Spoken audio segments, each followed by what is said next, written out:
And she was just drowning. And she knew she needed help, but she felt like if she asked for help, she was going to be a failure, that she couldn't ask for help. So she just felt like she was on YouTube looking at all the things that could help her get out of this. And she thought she was in a good spot, but she was still drowning.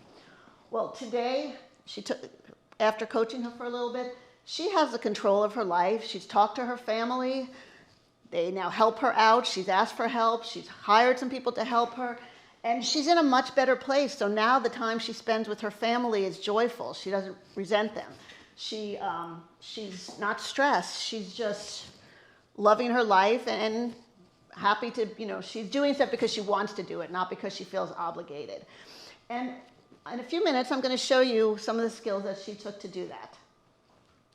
So, as Alika mentioned, my name is Lori McDowell, and I have a class called the Secrets to the Reinvention Mindset.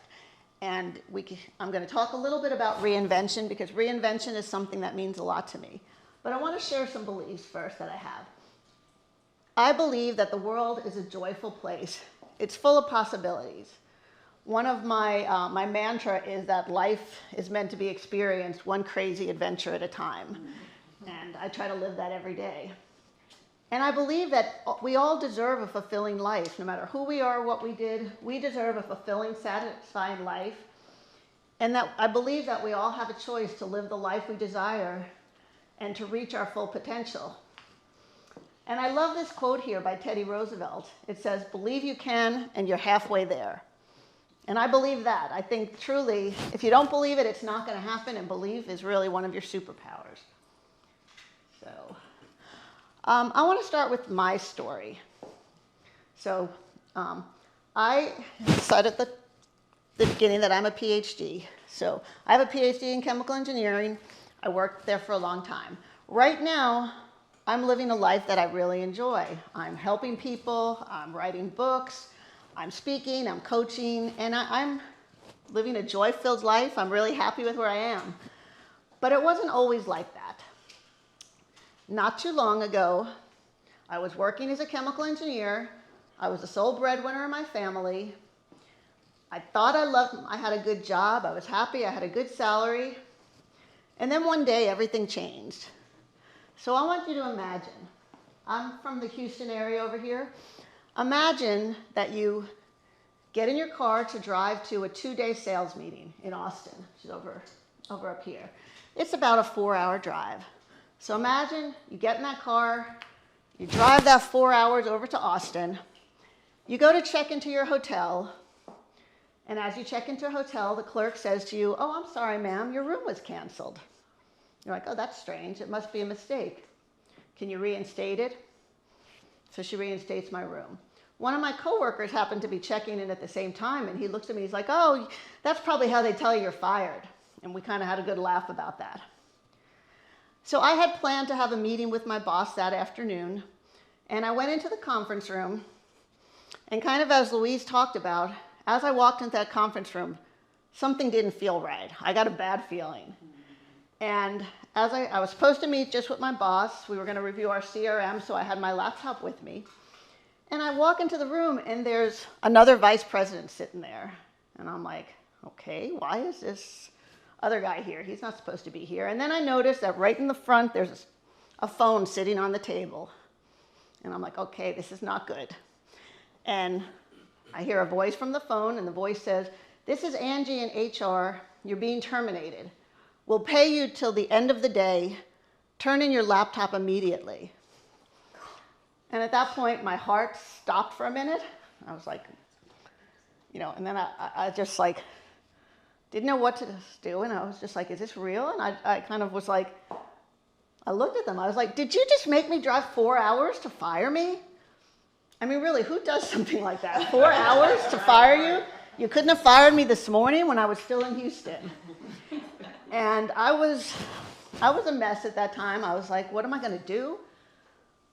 I'm paid till the end of the day. I'm in Austin. I have to drive home at my own expense. I was angry. I was like, I worked there for 11 years. How could you treat me like that? Why were you so disrespectful? and I had to drive. It was now 5 o'clock in the afternoon, so I have to drive home in rush hour traffic, and my emotions were a mess. Part of me felt like I was going to throw up. I was embarrassed too, because all my coworkers saw me at the hotel, and they're going to get to the sales meeting, and I could just hear the talk. What happened to Lori? Oh, I heard she got fired. What did she do? So I was like, it was embarrassing. I was angry. I was upset. And I started my drive back to Houston. And I was driving, and, I'm pretty much trying to avoid road rage, just not knowing what to do. And then all of a sudden, a thought popped into my head. And I was like, well, at least I don't have to go to work tomorrow. And when that thought popped into my head, I actually felt lighter. I felt free. I felt almost joyful. It was like, I don't have to go to work tomorrow. And I realized that I had a good job, I had a good salary, but I wasn't really living the life I wanted to live. I felt like I had been standing at a cliff, like looking down, and there was all this beautiful water down there, and I wanted to jump off, but I was scared. I need the money, I need the benefits. But I wasn't happy. And luckily, Angie pushed me off that cliff, and she kind of forced my hand. And I spent the next couple weeks, couple months trying to decide, well, what do I want to do? Do I want to get another job? And I just knew in my heart, I don't want to get another job. Another job will be just like the other job. So I decided I'd always wanted to write a book. I never had the time. Well, I have time now, let's write a book. And I wrote a book called The Reinvention Mindset, and I interviewed people from that book who reinvented themselves, and I looked at my life, and I looked at stories, and I learned so much that I said, I need to share this beyond the book. So I started a company and a coaching program, and I help people, I help people jump off that cliff when they need to. And I think that's something that's so special, because once I jumped off that cliff and got over the fear, it was amazing. I'm definitely where I want to be. So enough about me. I'd like to ask you some questions. Do you feel like you've reached your full potential? Do you feel like you want a new job? Or you want to start your own business? Or do you just want more fulfillment and more confidence and more joy? Do you feel like your mindset might be holding you back? Is change scary? Are you afraid to ask for help? At one point, all these questions were yes for me. But now I've learned that I can take control of my life. I can decide what success is. I can choose the life I desire. And I can teach you how to do the same thing. It's all possible. So I put together this class, or a program, and it's called Secret to the Reinvention Mindset. Because I'm an engineer, I like equations, so I came up with an equation. So we've got Discover, and I'm going to talk a little more about Discover today. Discover is where you really look at yourself. You look at your whys, you look at your beliefs, you look at your obligations, you figure out who you are today. And then Conquer is where you really look at, okay, where do I want to go, and what's keeping me back to it? And then Breakthrough is where you do the hard work that gets you there. So, and I've, D times C times B comes to an A+ life. So that's my equation. But I love this quote by Gandhi. It's, live like today is your last day, but learn like you are going to live forever.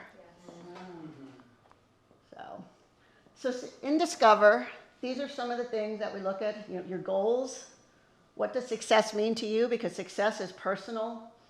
What are your whys? Not just the big why. Miss America always says, I want world peace. Well, that's one of the whys if you enter it, but really the why is probably because she wants a TV job or she wants something else. So, you have to look at the good whys and also the small whys. Your beliefs, your obligations, what's holding you back, what are your needs, what are your challenges, and the one question that you really need to answer is, do I want to change? So right now, I'd like to take you through a little exercise. So I'd like you, wherever you are, look around the room and take about 20 or 30 seconds and make a list of your head of all the green things you see. So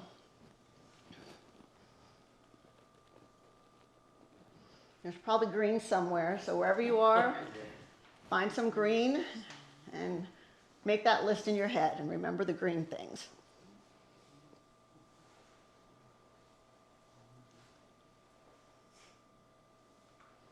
Okay, has everybody got some green things in their mind?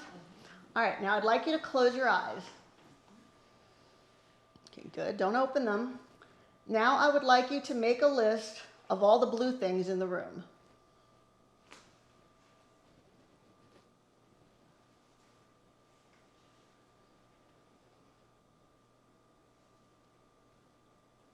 Okay, now go ahead and open your eyes and take a look around and look at all the blue things in the room. Were they all on your list? When you closed your eyes, were you thinking blue or were you seeing all the green things? Both. So it's usually, you can think of blue, but most people find that they remember all the green things and they maybe think of one or two blue, but they were looking for green, so they saw green. They weren't looking for blue when the blue might have been right in front of them. And I like this exercise because it really shows how, your mindset, you find what you look for. And your mind, if you're looking for all the negative in your life, if you're looking for all the things that are bad, you're going to find that. You're going to remember that. If you're looking for all the reasons why you can't change your life, that's what you're going to focus on, and you're going to remember that.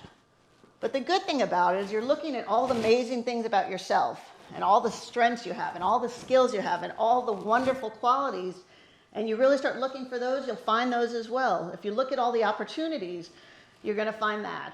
And just having a mindset, and I coined the phrase Reinvention Mindset, which is the name of my book, the Reinvention Mindset, because it's more than just a growth mindset. It's actually a mindset that truly says, I can reinvent myself.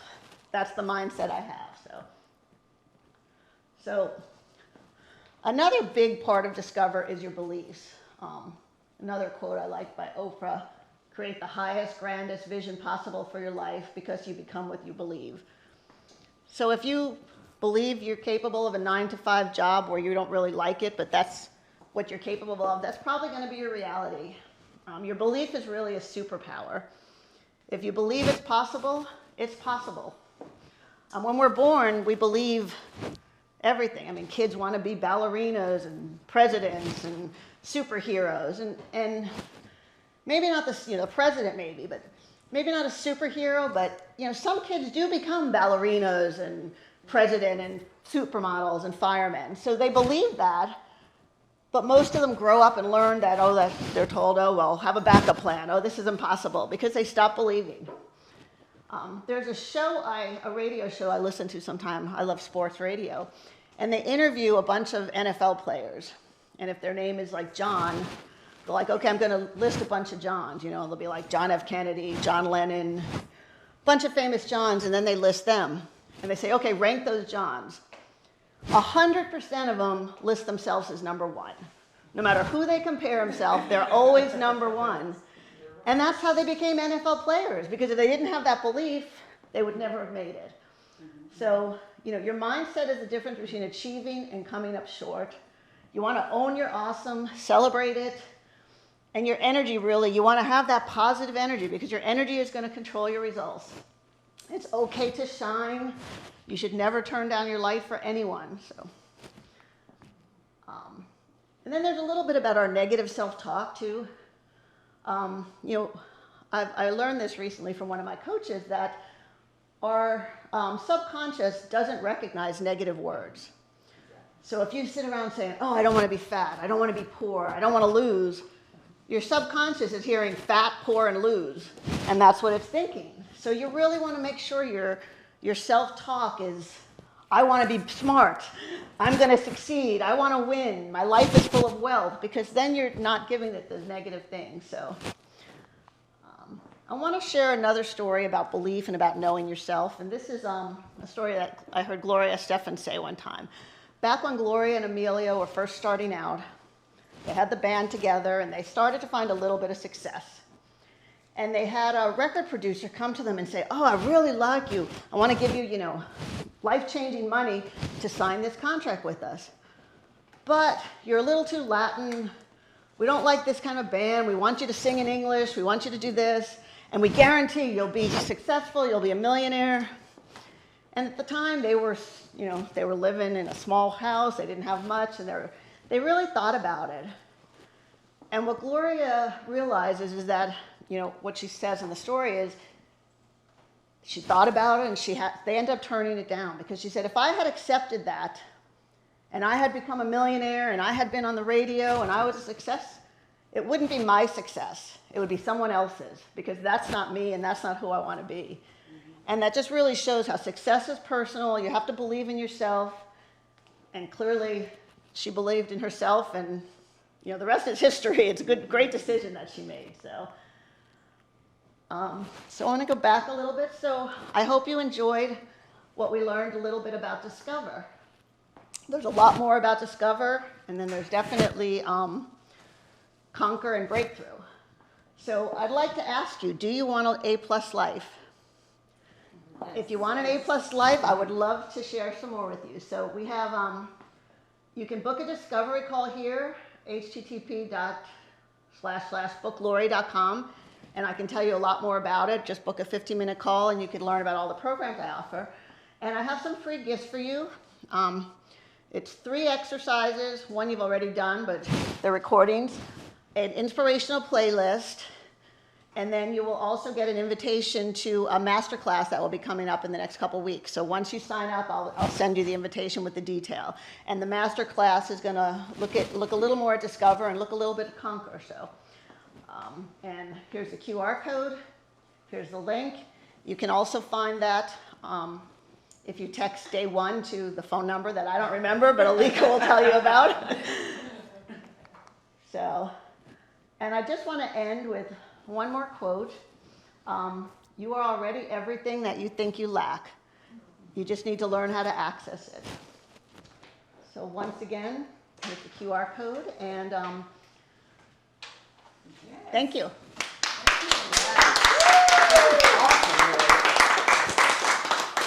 Wow. It's so funny, that story, that exercise where we're seeing the green, and then you asked us about blue, because it really truly aligns with the fact that, what we decide we're going to do or see, that's what we're going to see. Mm-hmm. So our brain is doing it. So if I decide I'm going to be, weigh 350 pounds, then that's exactly what I'm going to do. If I keep saying, I don't want to be fat, what I'm really saying is, I want to be fat. Whatever that is, right?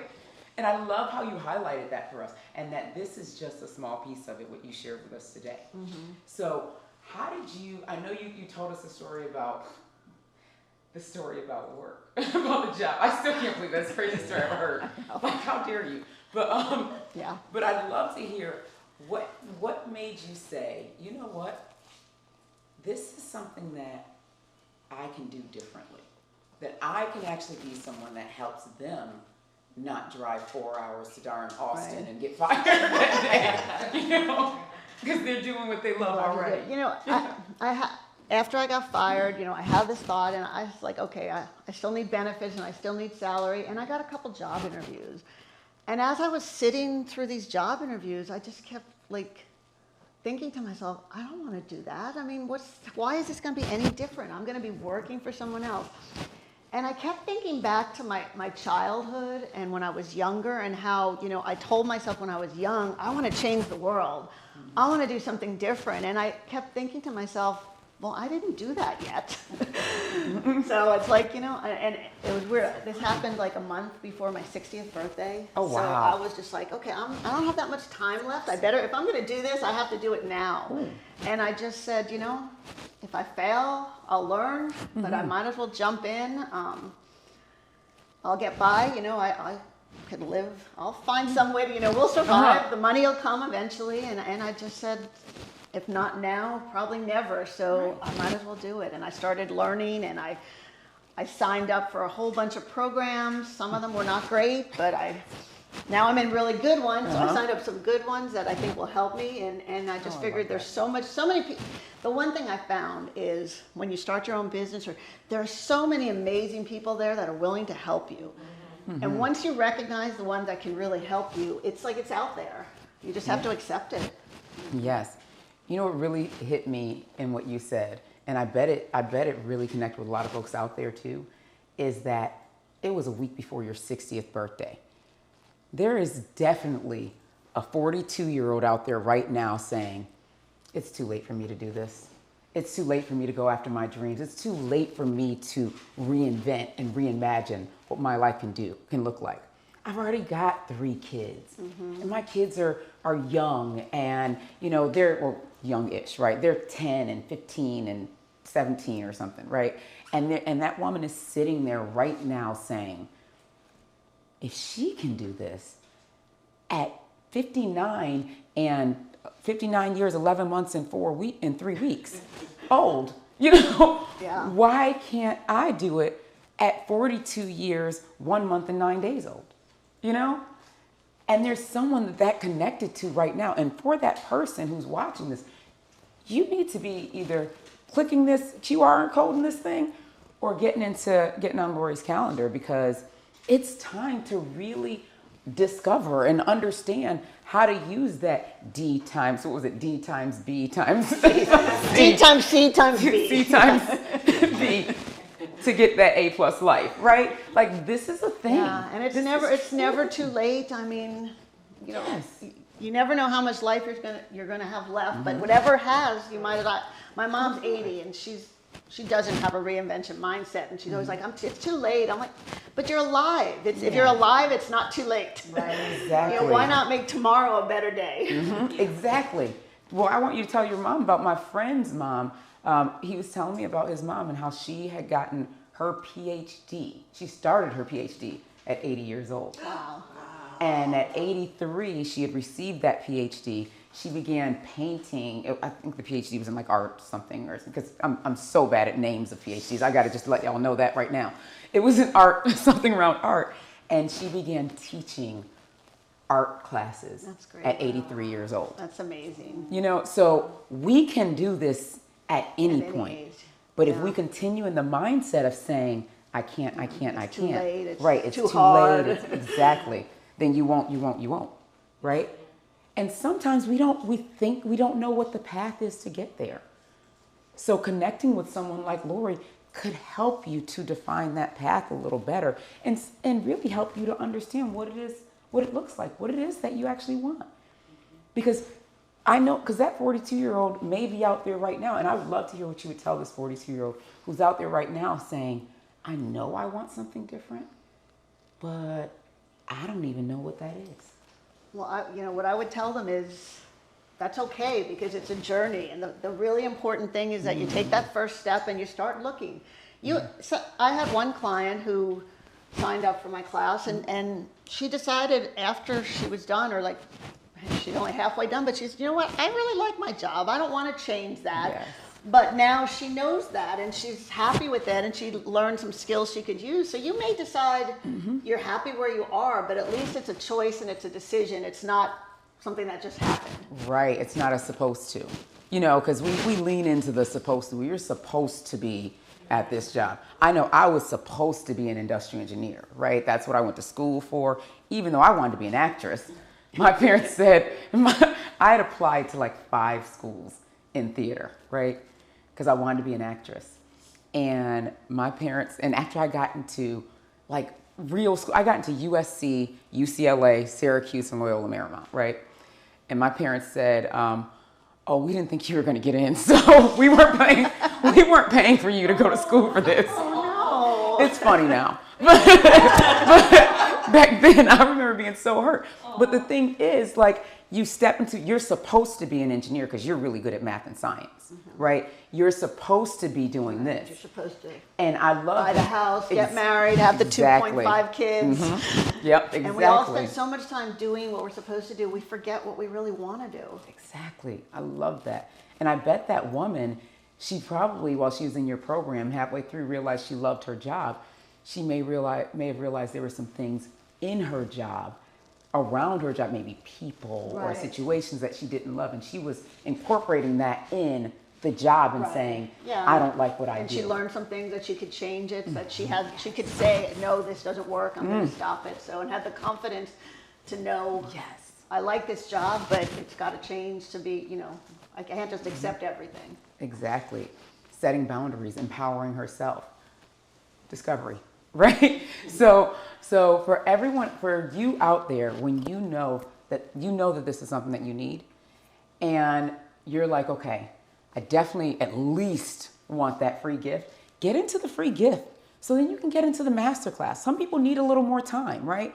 Some folks are like that. They're like, I need to just let me see the free gift first. And then let me see the masterclass. And then let me get on this call. But there's somebody out there who's like, you know what? I just heard her talk and I'm ready. I need to get right on a call with her. So go ahead and jump on a call with Lori. Booklori.com. That's so easy to remember, right? Get in and have that conversation because you get to reimagine you, right? Yeah. Thank you so much, Lori. You were awesome. I'm so excited to have you. All right. I think we're going to go to a commercial real quick, and then we'll be back with Heather.